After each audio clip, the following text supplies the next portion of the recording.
Okay guys, usually I think by now you've noticed that almost every video that I do, I start with taking this, deep breath in and out, because that's what you should practice doing. It's very, very important to just,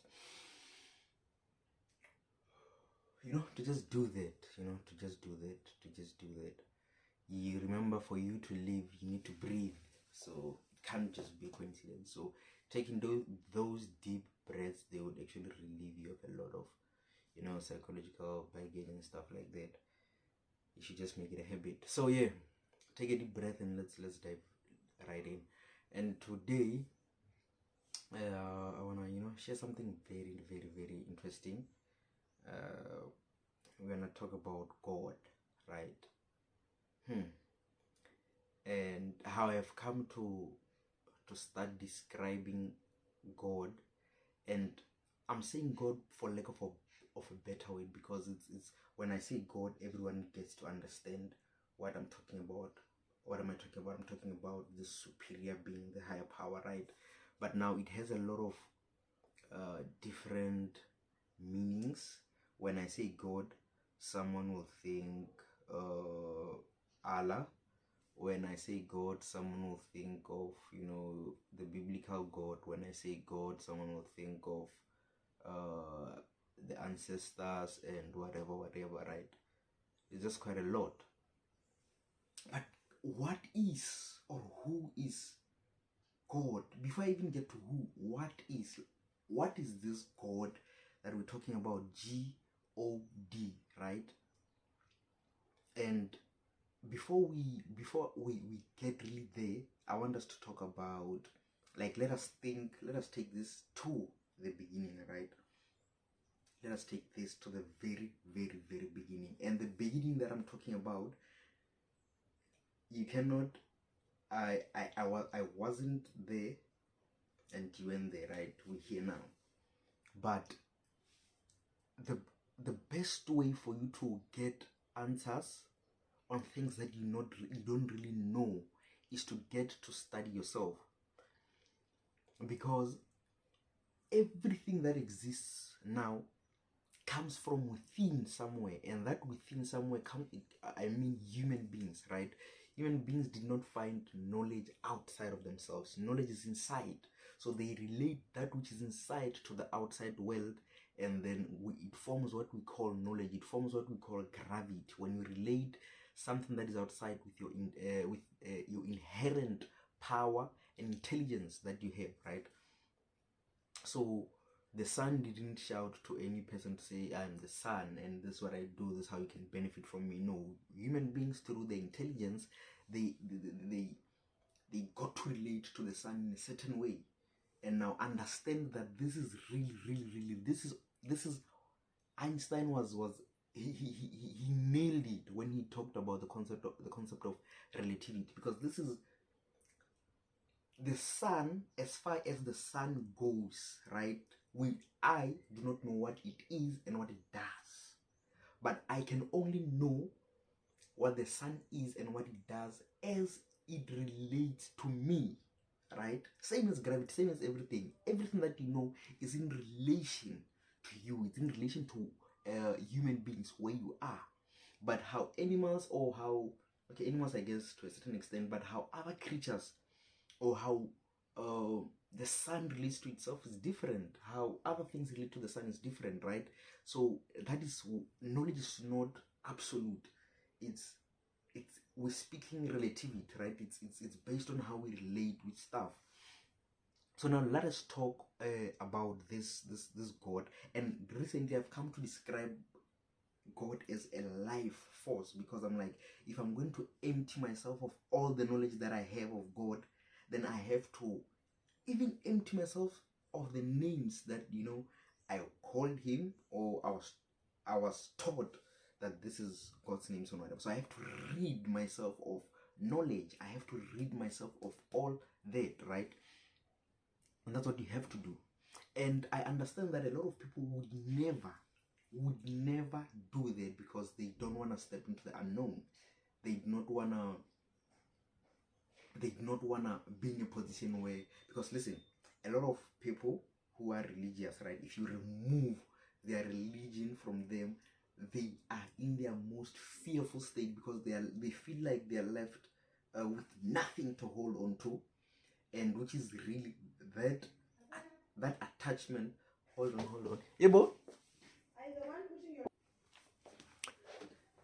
Sorry for that.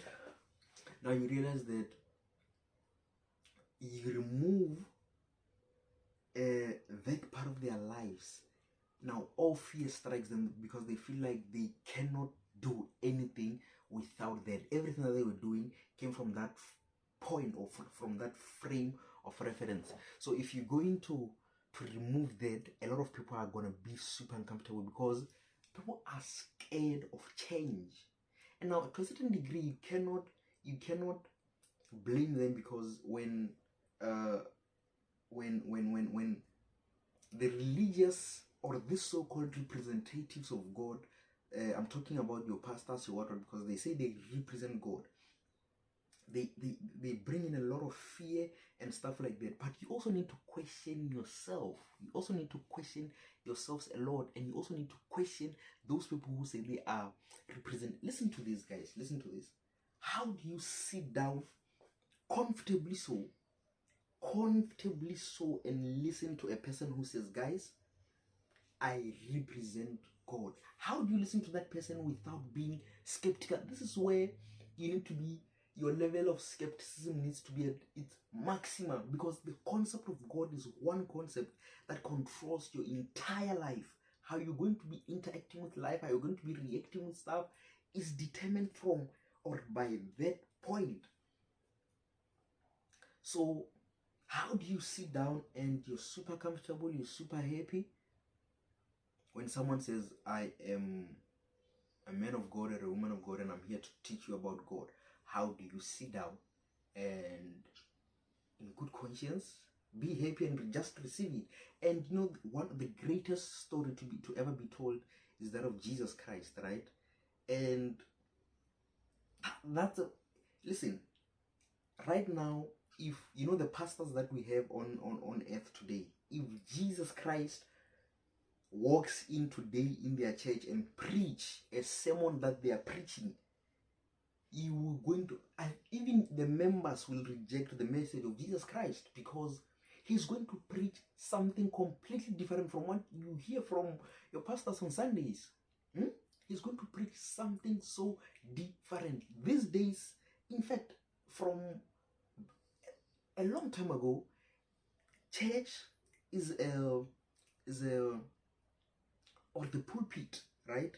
For any religion, it has become a stage. The pulpit has become a stage where people exercise their egos. If you want to see arrogance at its maximum, you need to go check out church. Listen to me, and I do not blame them, because you cannot, I'm thinking, I'm drifting and I'm talking about God, but I'm like, it's fine, I'll come back here.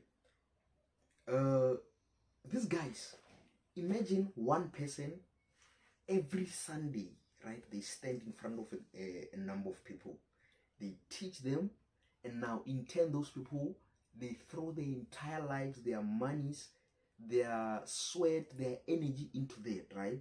Because they are serving God. And the guy always does that, and you know, church members, they go to him and they call him dead.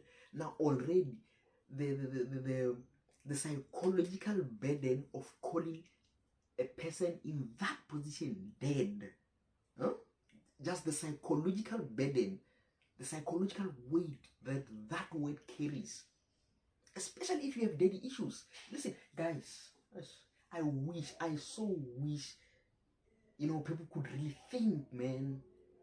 Could really think. You need to question even your attachments, even your romantic relationships.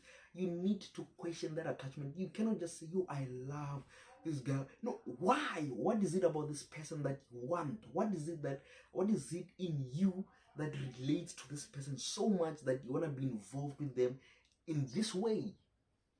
You need to question all that. So back to the dead thing. So when you say dead, already you are 90% there, because you're calling this person dead who's saying, I am a representative of God. Right? So already you are more than halfway there. You're more than halfway there. So, and when you are there, calling this guy dead, you have open whatever he says, you're going to accept. Oh.